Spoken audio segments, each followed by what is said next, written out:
These dead bodies are like Legos. They aren't people anymore. They're just things, materials we can use to create art.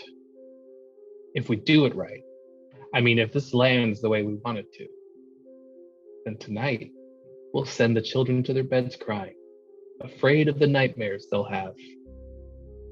If we do it right, then people everywhere will be so upset they'll think about doing terrible things. We will hurt no one. We will not commit any acts of violence. And yet what we do will be so powerful, so profound, that it will hit these fucking idiots like a bomb blast.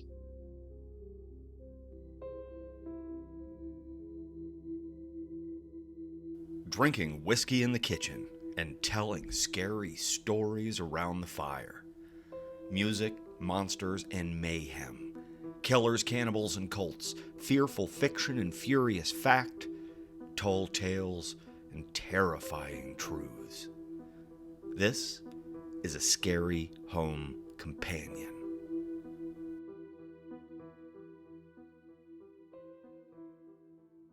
"2014 was a hell of a year for the man known as the Priest with Red Hands. Just 1 year previous, he had been Father Frank Rourke, one of the most noble and dedicated hatchet men in the war against ghastly terror. Then Rourke bit off more than he could chew, and he became corrupted. Now Frank Rourke was gone, replaced by something that looked and sounded like him, but was not him. The Priest with Red Hands got down to the bloody business of spreading the dark gospel, marshaling support for a religion of violence and fear. He moved against the people who had been Rourke's allies, cutting them down, leaving a trail of the dead and wounded behind him. But the Priest with Red Hands was not focused entirely on killing, of course. He was far more concerned with the bigger picture. He needed new recruits. He needed to expand his army, and so in the early part of 2014, the Priest went on something he called a book drive.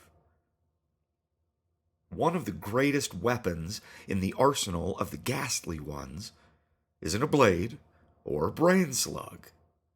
It's a book, far more destructive than any sword.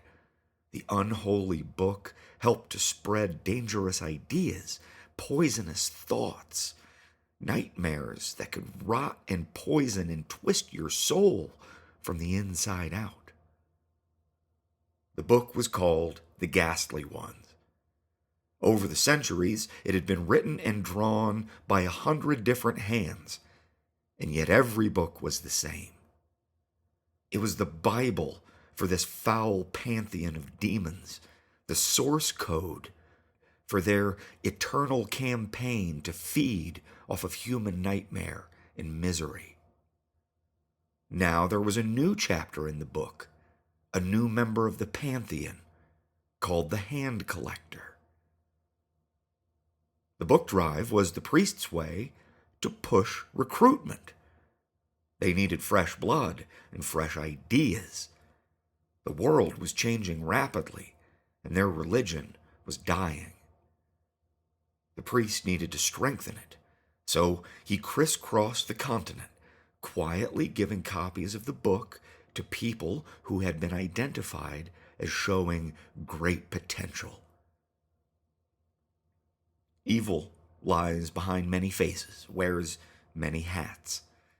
The Priest sought them all out, using their own dreams as guideposts, and gave them each a copy of the Ghastly Ones, that it might nourish their fledgling evil and grow it into something truly wondrous dark. The Priest gave a copy of the book to a small army of satanic bikers and a timid role-playing dungeon master with big ideas. He delivered copies to a white-collar sadist a group of competitive rapists on a college campus, and a clique of inner-city hoodlums who had turned their streets into a hunting ground. He also took the time to deliver his greatest work of art, a painting called The Ravenous One, to a happy-go-lucky TV artist named Rory Silk. The priest anonymously delivered copies of the book to a disgruntled DRO agent, a twisted federal judge looking for sick new thrills, and a splinter faction of the Gunny Men. The last delivery of the book drive was perhaps the most important of all. A crew of hackers had gone from being anarchists to chaos magicians to something more dark, something ugly and mean and cruel, merrily spreading terror and disgust under the guise of pranks. These boys showed true potential, if only they had a push in the right direction. This is the story of a priest, a book, and a trio of men called the Dismemberists.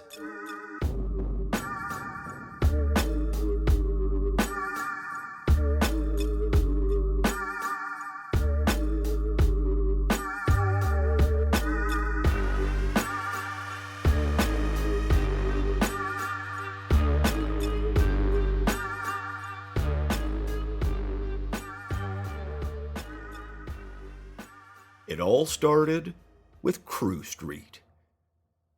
In the early and mid-2000s, hacker organizations were increasingly active, increasingly high-profile, and increasingly dangerous. The Crew Street Collective came together organically, through friends of friends connecting on back-channel message boards in the furthest reaches of the internet, the places where freaks, geeks, and geniuses gathered. It was purely goofy edgelord shit at first, albeit done at a very high level. They replaced the GeoCities logo with one made of penises, and it was so deeply embedded in the code it took the company almost a week to figure out how to change it back. They placed multiple fake news articles on the Yahoo homepage and replaced the file photo of Kevin Spacey on IMDb with a close-up picture of a gaping butthole. They were over 50 in number back then, but the leaders were Dougie, Ginger, and Cesar. Satellite members were spread out all across the country, but it was these three guys, who all lived within driving distance of one another, that were the heart and soul of Crew Street. Mona was far and away their most talented hacker, but also their most morally dubious. There were a whole lot of lines that Mona Skellington wouldn't cross, so she bowed out pretty early on, long before things went mad. While Crew Street missed her skills, they did not miss her kvetching. And when she was gone, they really pushed down on the gas pedal. Then the Crew Street exodus began. Most of their number simply couldn't stomach the new intense pranks the guys were cooking up. Also, thanks to their very high-profile work, Crew Street had been getting a lot of attention from the authorities. Several of them had been arrested on various charges. Some of them had been drafted. The DRO allegedly recruited 2 members of Crew Street. Peter Northeast and C++ Senior just disappeared. It was then that Dougie, Ginger, and Cesar made a decision. Crew Street was officially dead. Fuck 'em all. Let's keep it between just the 3 of us, and let's push it to the very edge. Not long after that, They stole their first body. So we're good then, yeah? This is tomorrow night. So speak up now. No one? Fuck no, dude. I'm jacked for this. Let's do it tonight. You know why we can't do that. I know. Just demonstrating my enthusiasm. Which is very much appreciated, Dougie, as always. So, is that it? We're looking at you, Caesar. No offense, Brostein, but if anyone was going to back out, of course it's going to be you. No, I'm cool. I know this is going to be disgusting. Even with the protective gear and the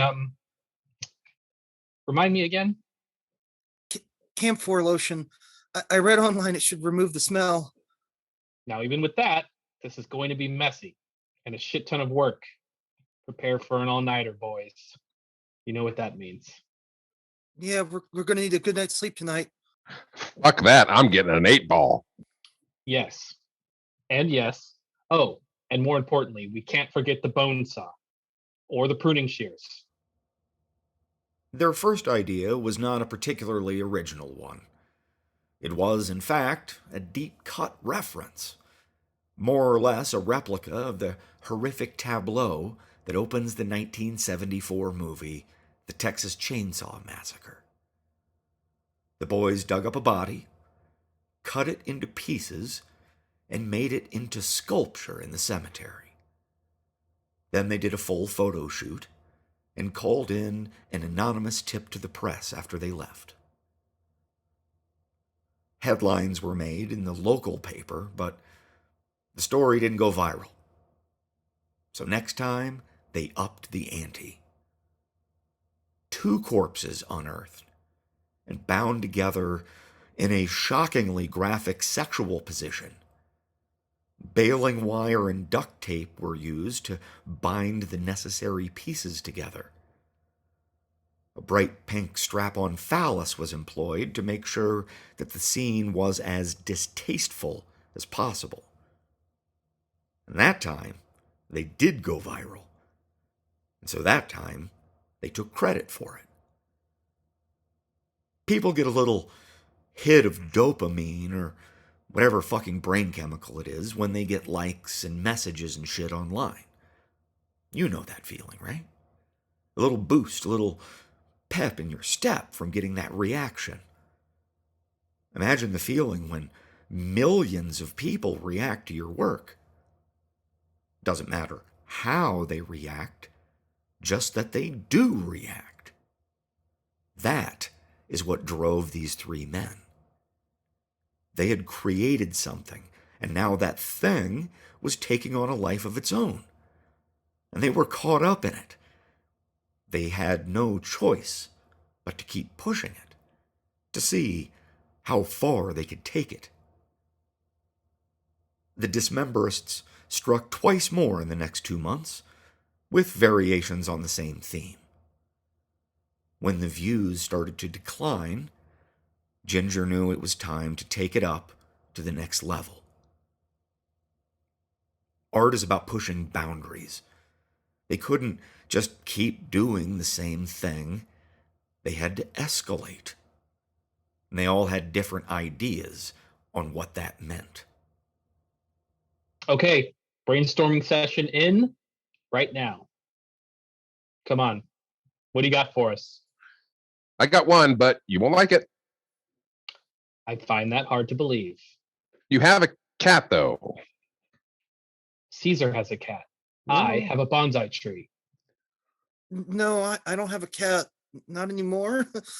Oh, good. I fucking hate cats, which brings me to my pitch. A pet cemetery. Isn't that a step down from where we're at? No, maybe not. I think he's right. People have a more visceral response when it comes to animals, more so than with other people. It's an entirely new fucking demographic. The bedwetting, boohoo, ass fuck cat lover. Or even dog lovers? Yeah, whatever. They're gonna lose their goddamn minds. Maybe we can have dogs and cats fucking each other. Let's not get too hung up on the fucking, all right? Caesar, What do you got for us? Well, see, I have to show you. I can't really say it in words. Here, look at this. I see it in my dreams. I think if we have enough parts, we could actually try to build it. Not animal parts though. Well, damn. Fuck my idea, I guess. This is I don't even know what the word is, but my dick is erect as shit right now. What is this on the sides of his torso?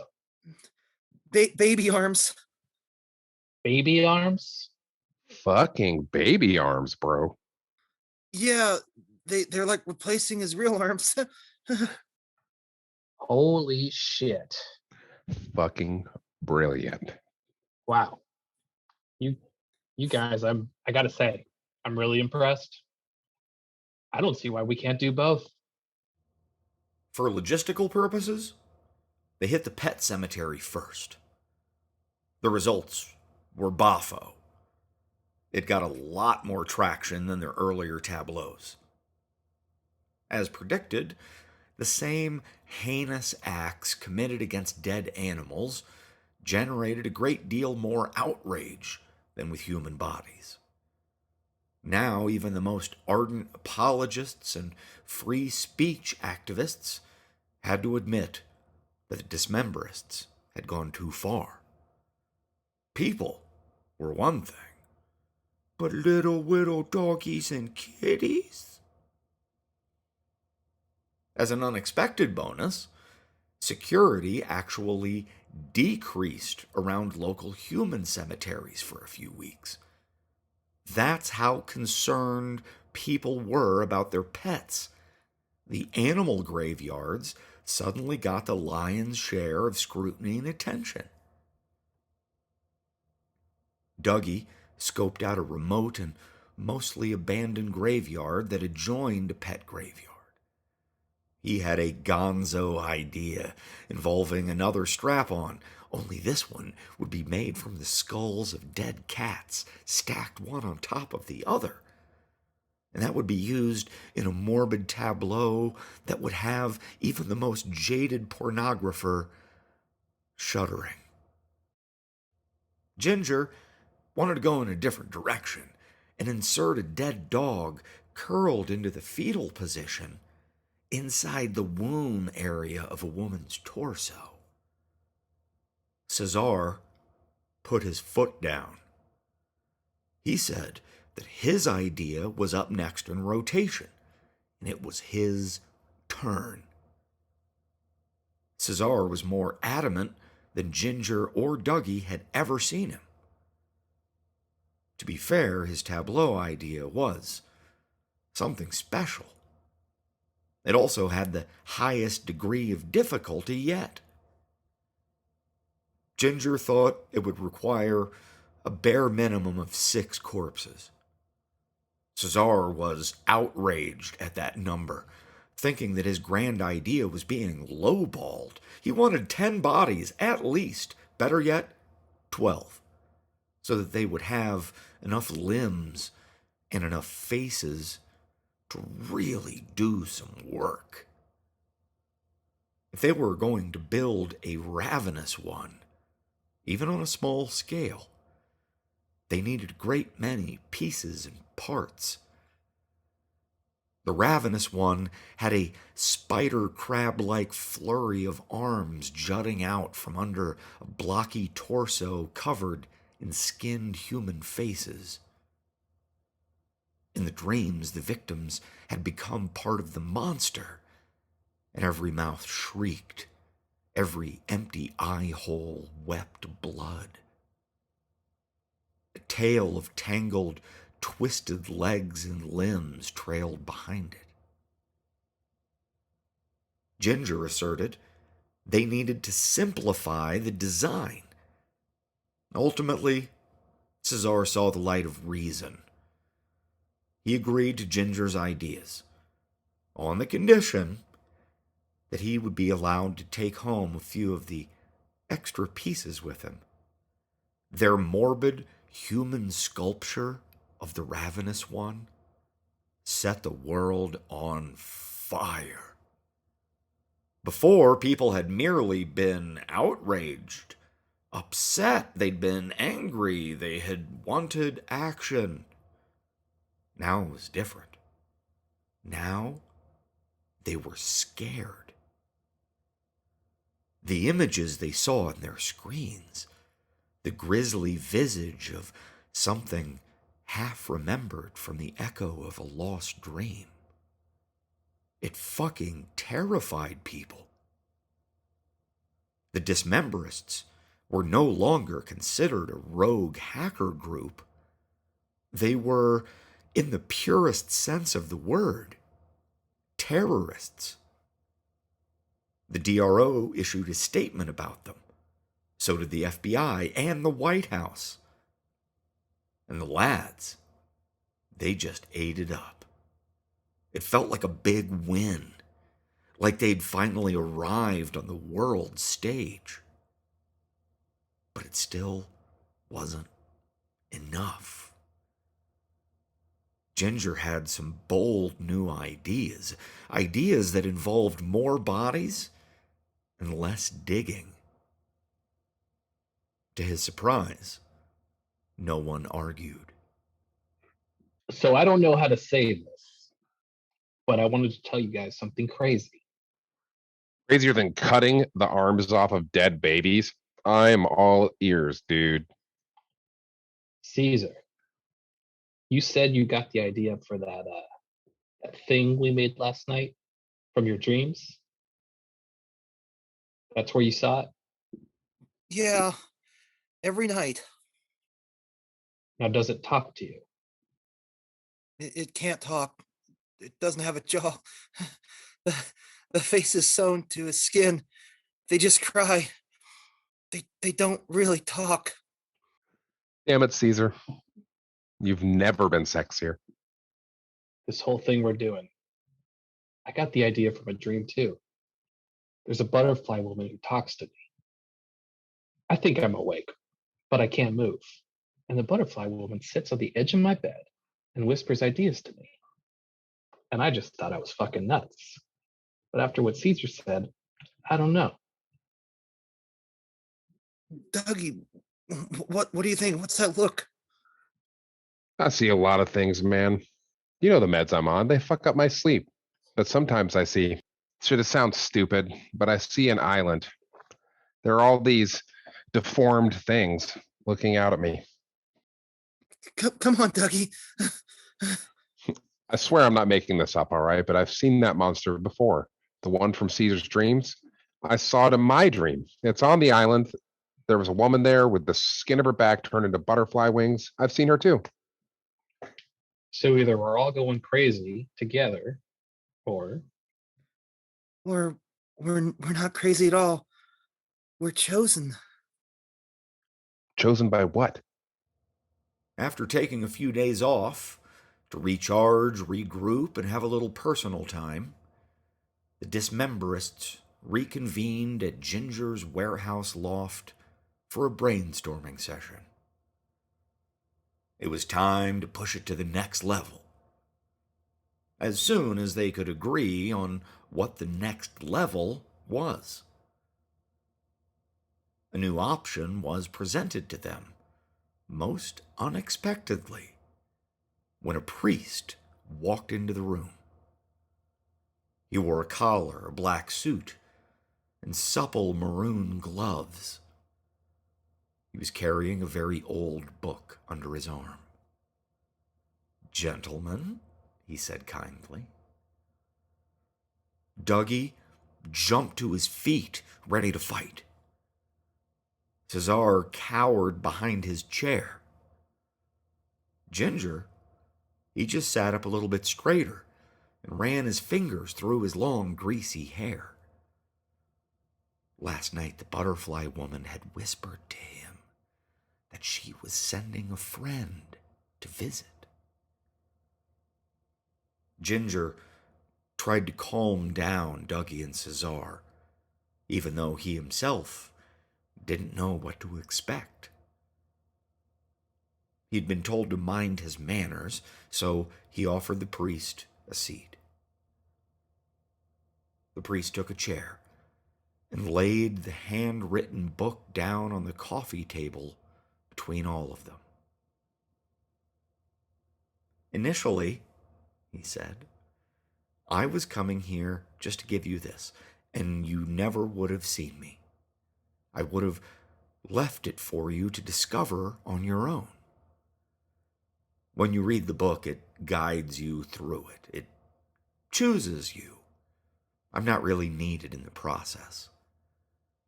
But then, these last few days, boys, I saw what you did, and I must say, I am impressed.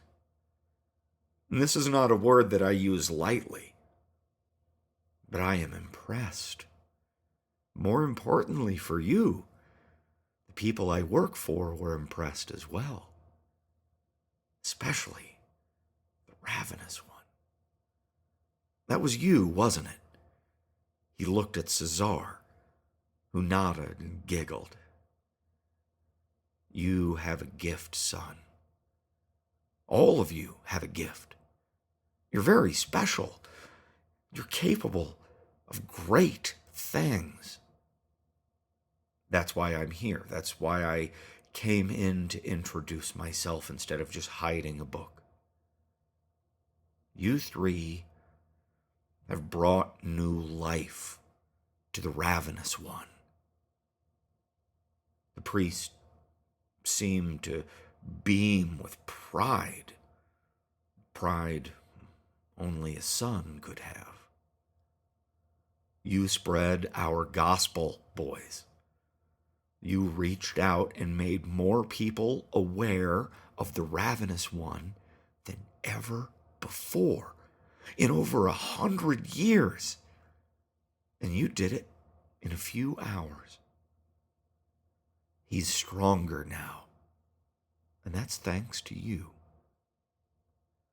The priest steepled his fingers and nodded towards each of the men in turn. "You are so powerful, and you don't even realize it, do you? You haven't even come close to realizing your full potential. But you will. Join me and the people I work for. You have so much more you can accomplish, and we can help you. I will make you fishers of men." And that's just what he did. Who has no going back after the first body snatch? I dreamed of shop and play, of shovels and fresh grain, and in the upturned dirt, what's underneath your skirt? But I need to remake you like the bones I'm cutting through.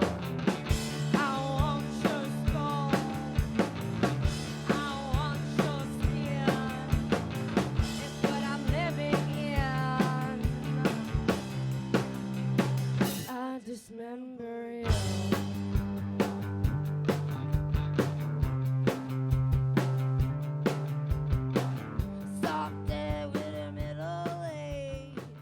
Thank you for listening to another episode of A Scary Home Companion. This story ties heavily into the last episode, the Larpsecutioner's song, so make sure you check that one out. It ties just as heavily into the next new episode, which is called The Art of War Posting, The Lonely Life of Mona Skellington. Be on the lookout for that. Find the show on social media. We're on Instagram, Facebook, and occasionally Twitter. Or email us directly at ascaryhomecompanion@gmail.com. You can check out the show's Patreon page, where you find all kinds of bonus material, analysis videos, and best of all, extra episodes that no one besides patrons will ever hear. Seriously, when I die, These episodes are all being buried with me. So listen now, while you still can. Great guest voices this time, from Griffin Peters, Dan Lilly, and Barrett Daniel. If you enjoyed their lighthearted but disgusting voice work, you might also like Squatchmen, The Ghastly House of Horrors, and Miami Slice. The episode was edited and produced by Jeff Davidson, featuring the music Magic Hour by 3 Chain Links, Stranger Things by Anitek, and this hot little ditty, I Dismember You by The Money Shot. As always, Chelsea Oxendine with the theme music. But I'm living in a dismember you.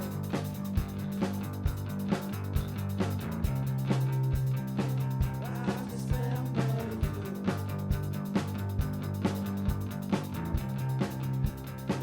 I dismember you.